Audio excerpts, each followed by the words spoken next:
नमस्कार विद्यार्थी मित्रहो, आज आपण इयत्ता 10वीच्या इंग्रजी विषयातील युनिट 1 मधील टॉपिक 1.4 बी स्मार्ट या लेसनचे आपण एक्सप्लेनेशन पाहणार आहोत। याआधी आपण या लेसनचे चिटचॅट क्वेश्चन्स पाहिलेले आहेत। Be smart, champions aren't made in gyms, champions are made from something they have deep inside them a desire, a dream और अ विजन। म्हणजेच काय की क्रीडा स्पर्धेतील जे विजेते असतात ते व्यायामशाळेमध्ये बनत नाही, ते तिथे तयार होत नाही, तर ते दृढ इच्छा, स्वप्न आणि दूरदृष्टी यासारखे ज्यांच्यामध्ये जे गुण आहेत ते खोलवर असलेल्या काही गोष्टींमुळेच विजेते निर्माण होतात। अशा खेळाडूंना कोणत्याही व्यायामशाळेमध्ये जावं लागत नाही। They have to have the skill and the will. म्हणजेच काय तर त्यांच्यामध्ये कौशल्य असतं आणि इच्छाशक्ती असते। म्हणजेच इच्छाशक्ती आणि कौशल्याच्या जोरावरती आपण काही गोष्टी मिळवू शकतो। But the will must be stronger than the skill. परंतु तुमच्या कौशल्यापेक्षा तुमच्याकडची जी इच्छाशक्ती आहे ती जास्त प्रमाणात असणं गरजेचं आहे। Successful professional thrive in the same manner, we all have natural talents. म्हणजेच काय की कित्येक यशस्वी व्यावसायिक आहेत की ज्यांच्याकडे अशाच प्रकारचा उत्कर्ष होतो आणि आपल्या सगळ्यांकडे अशा प्रकारचे जे उपजत गुण आहेत, तर ते उपजत गुण जे आहेत म्हणजे बुद्धी कौशल्य जे आहेत ती प्रत्येकाकडे कोणत्या ना कोणत्या प्रकारची घेऊन माणूस जन्माला आलेला असतो। If we use that talent to set our goal in life, we can easily get success in life. म्हणजेच या बुद्धी कौशल्यांचा जर आपण आयुष्यातील ध्येय मिळवण्यासाठी योग्य प्रकारे उपयोग केला तर आपल्याला आपल्या आयुष्यात आपण जे ठरवलेलं ध्येय आहे तिथपर्यंत पोहोचायला वेळ लागणार नाही। We shall not achieve our goals if we do not take action to achieve them.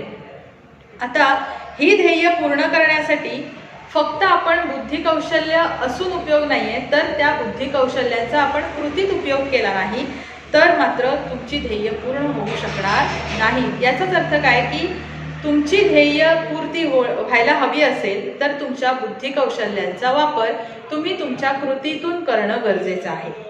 Setting goals has to valuable assets, a scene of originality and a stepping stone to illuminate the path. म्हणजे ध्येय निश्चित करताना दोन महत्त्वपूर्ण गोष्टी आपण लक्षात घेतल्या पाहिजेत। त्या म्हणजे आपल्याला कल्पकतेची समज असली पाहिजे आणि दुसरी म्हणजे नवनिर्मिती क्षमतेची जाणीव असली पाहिजे आणि ध्येयाचा मार्ग सुस्पष्ट करणारी पहिली पायरी मग आता ती कोणती आहे? Goals put one at the helm of life, pursuing them acknowledges a better future situation, they help to steer a course of life rather than simply drifting along and letting things happen.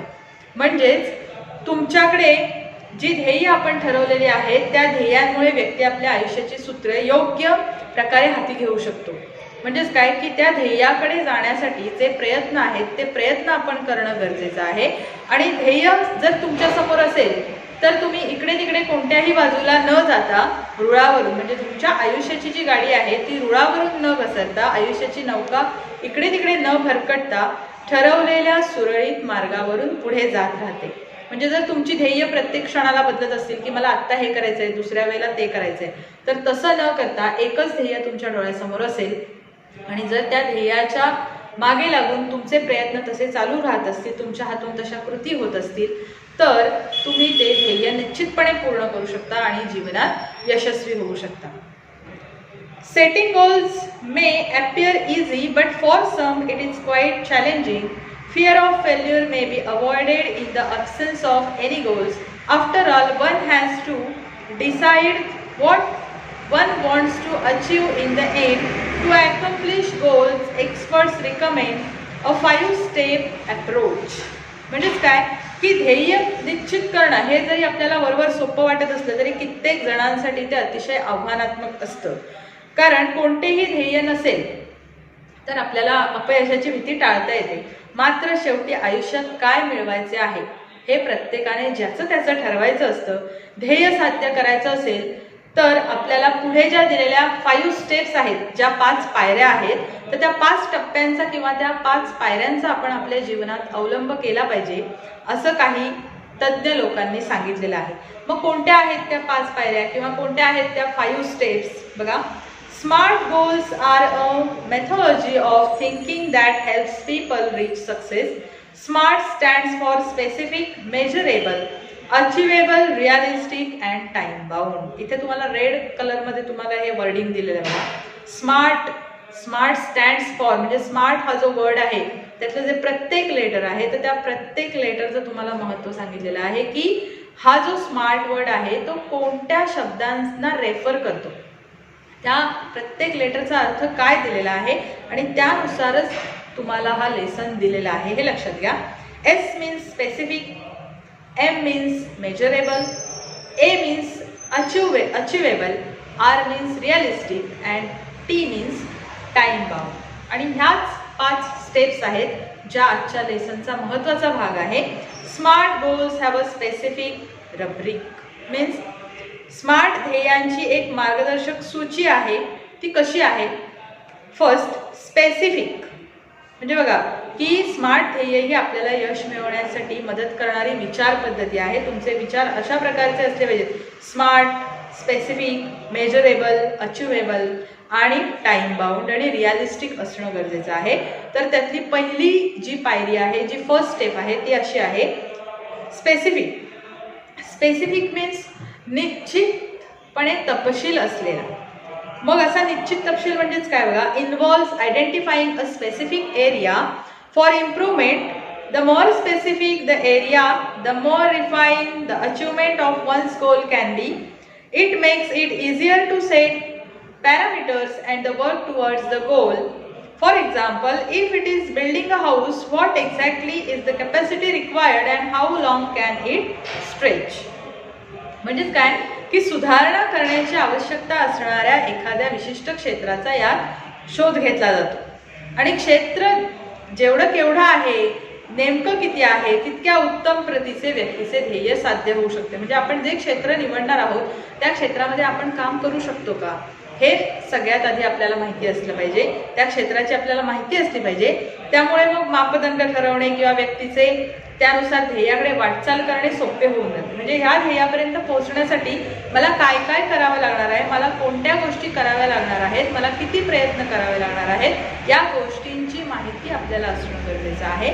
तरच तुम्ही त्या ध्येयापर्यंत कमी प्रयत्न किंवा प्रयत्न तुमचे जे असतील त्या प्रयत्नांनी त्या ध्येयापर्यंत पोहोचू शकता. उदाहरणार्थ इथे तुम्हाला दिलेलं आहे की एखादं घर बांधायचं आहे तर हे घर बांधताना ते घर किती क्षमतेचे हवे आहे. म्हणजे आपण ठरवतो ना की मला या घरासाठी किती खोल्या काढायच्या आहेत, किती रूमचं मला घर बनवायचं आहे, एका रूमचं बनवायचं आहे की 5 रूमचं बनवायचं आहे आणि मग त्यासाठी किती कालावधी लागेल हे आपल्याला माहिती असणं गरजेचं आहे. म्हणजे मी पावसाळा संपल्यानंतर लगेच जर सुरुवात केली तर 4 महिन्यांमध्ये हे घर बांधून होईल. हा कालावधी म्हणजे त्याचा तपशील आपल्याला जो माहिती असतो ते म्हणजे स्पेसिफिक.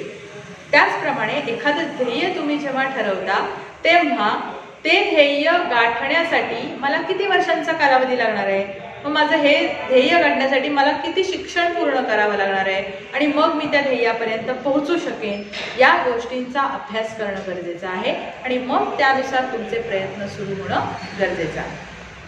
ही झाली first step. Second, measurable. Measurable म्हणजेच काय की मोजता येण्याजोगा. मेजर जे आपण मोजतो त्याला आपण मेजर असं म्हणतो. Quantifying goals provide specific ways to track progress against goals. This make it easy to benchmark performance throughout the goal period, including areas to improve while playing football.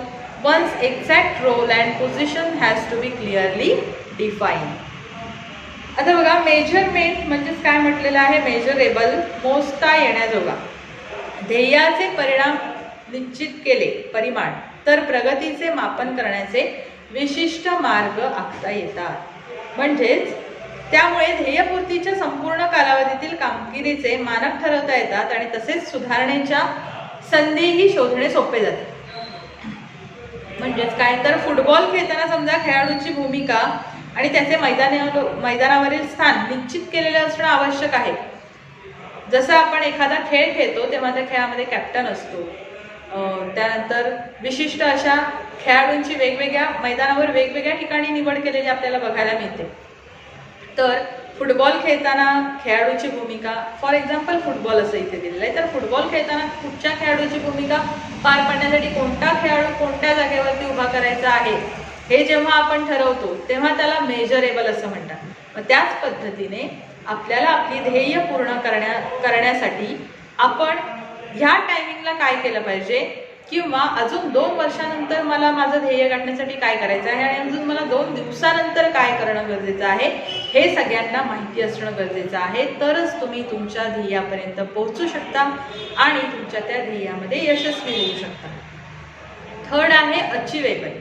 Achievable म्हणजेच प्राप्त किंवा साध्य करण्यायोग्य. Achieve म्हणजे प्राप्त करणे, साध्य करणे. मग काय म्हटलेलं आहे, setting goals that can be completed in the design period of time.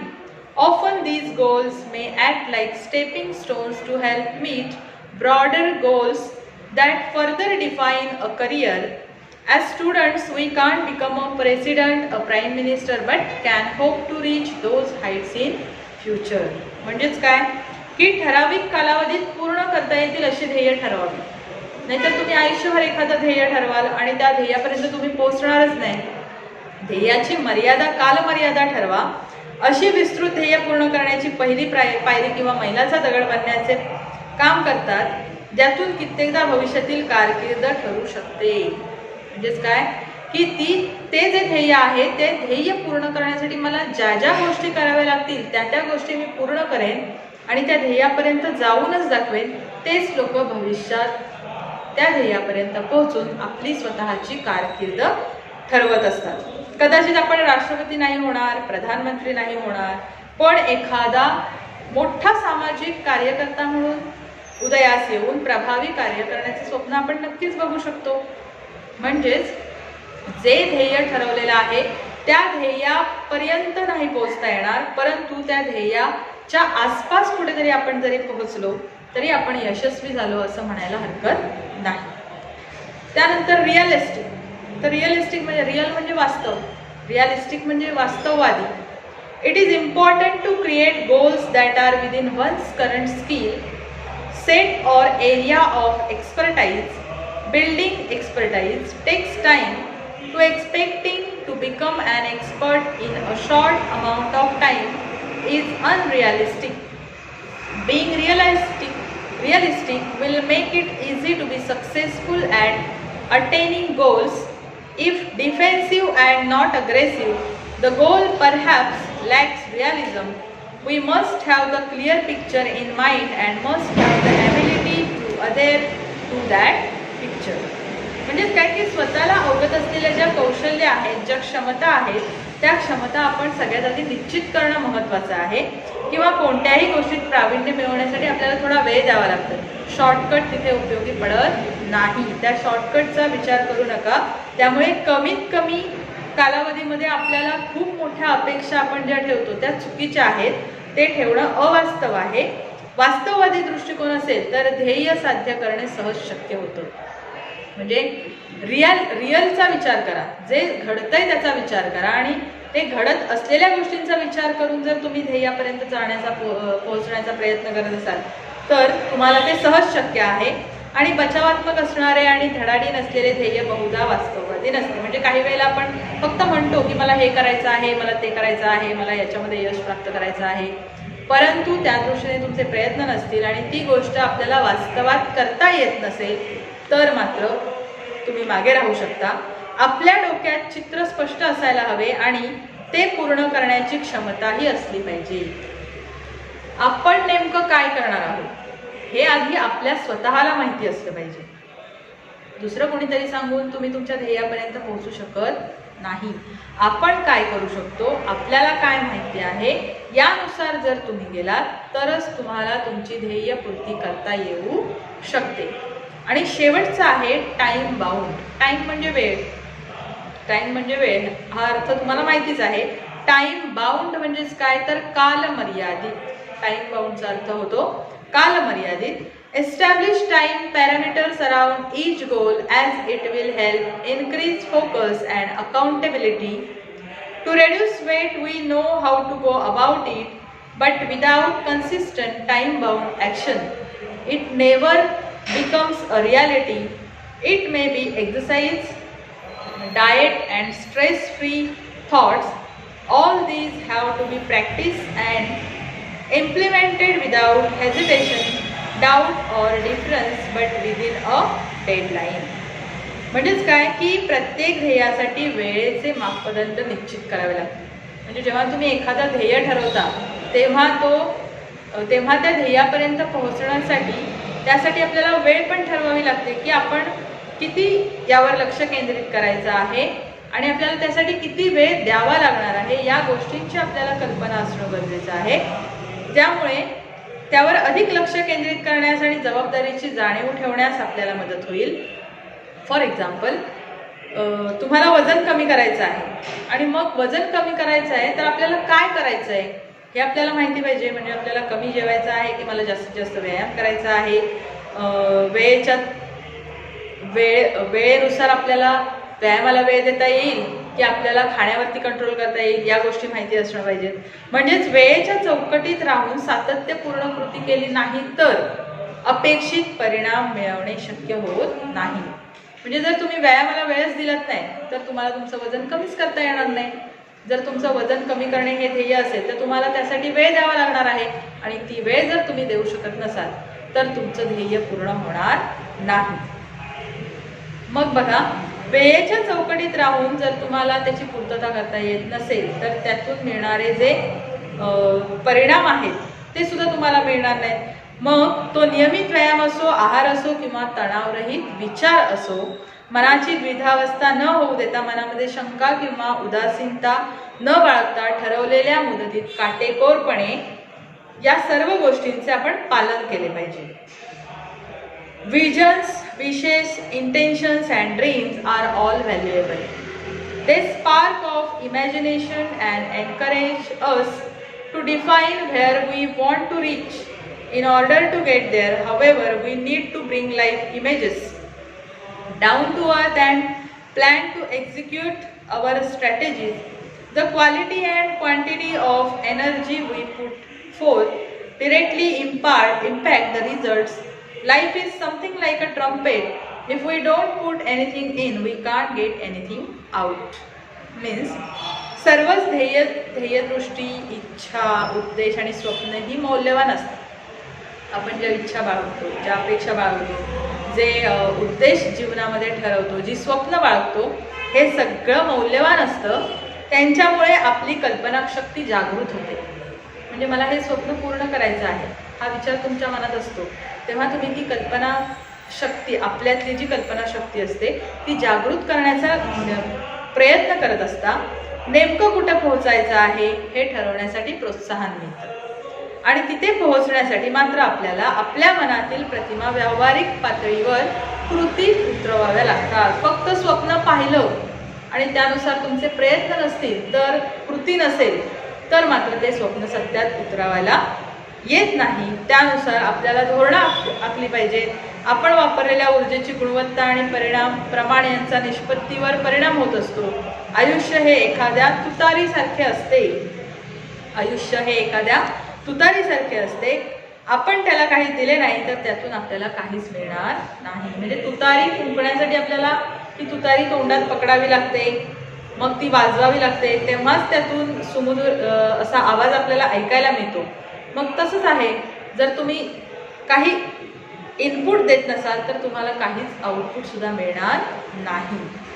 Success is a walk in the dark. Success is a walk in the dark.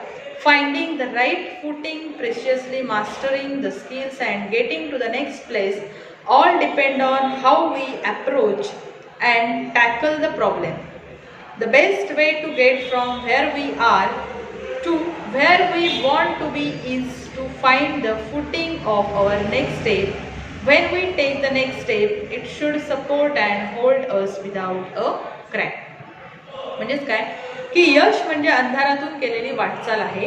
योग्य पाऊलवाट शोधावी लागते, आवश्यक ती कौशल्य आत्मसात करावी लागतात आणि वाटचाल पुढे चालू ठेवावी लागते. या सर्व गोष्टी आपण येणाऱ्या समस्यांना कसं सामोरे जातो, त्या कशा हाताळतो यावर अवलंबून असतात.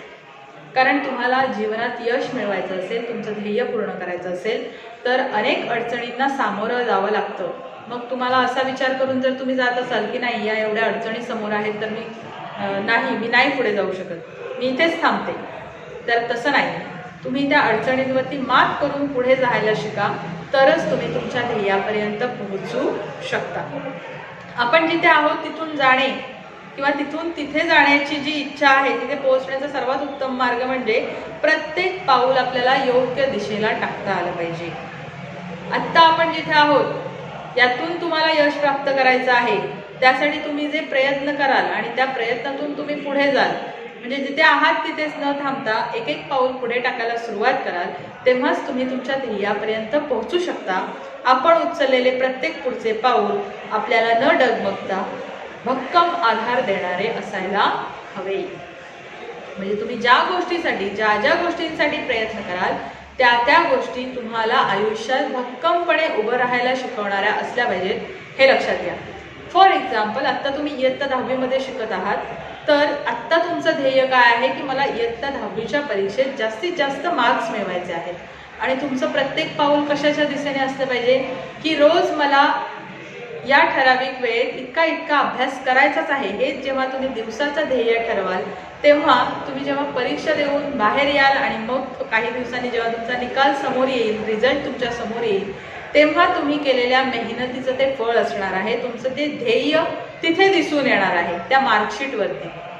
आणि त्यासाठीचं प्रत्येक पाऊल तुम्हाला आत्ता पुढे टाकायचं आहे, हे लक्षात घ्या. अशा प्रकारे बी स्मार्ट हा जो लेसन आहे, तर स्मार्ट या वर्डचं कसं तुम्हाला विश्लेषण दिलेलं आहे हे तुम्ही बघू शकता. की स्मार्ट म्हणजेच की ज्याच्यामध्ये तुम्ही स्वतःला निश्चित तपशील असलेलं असं ध्येय ठरवायला हवं. तुम्हाला ते योग्य वेळेत पूर्ण करता आलं पाहिजे, तुम्हाला ते प्राप्त करता आलं पाहिजे. ते जे ध्येय असेल त्यासाठी तुम्हाला वास्तवात प्रयत्न करायला हवेत आणि ध्येय ठरवत असताना अमुक वेळेत मला ते ध्येय पूर्ण करायचं आहे हा ध्यास तुमच्या मनात असू द्यात. म्हणजे तुम्ही ठरवलेलं जे ध्येय आहे ते नक्की पूर्ण होईल आणि तुम्ही जीवनात यशस्वी व्हाल. तर अशा प्रकारे आजचा हा जो लेसन आहे बी स्मार्ट, या लेसनचं आपण एक्सप्लेनेशन पाहिलं.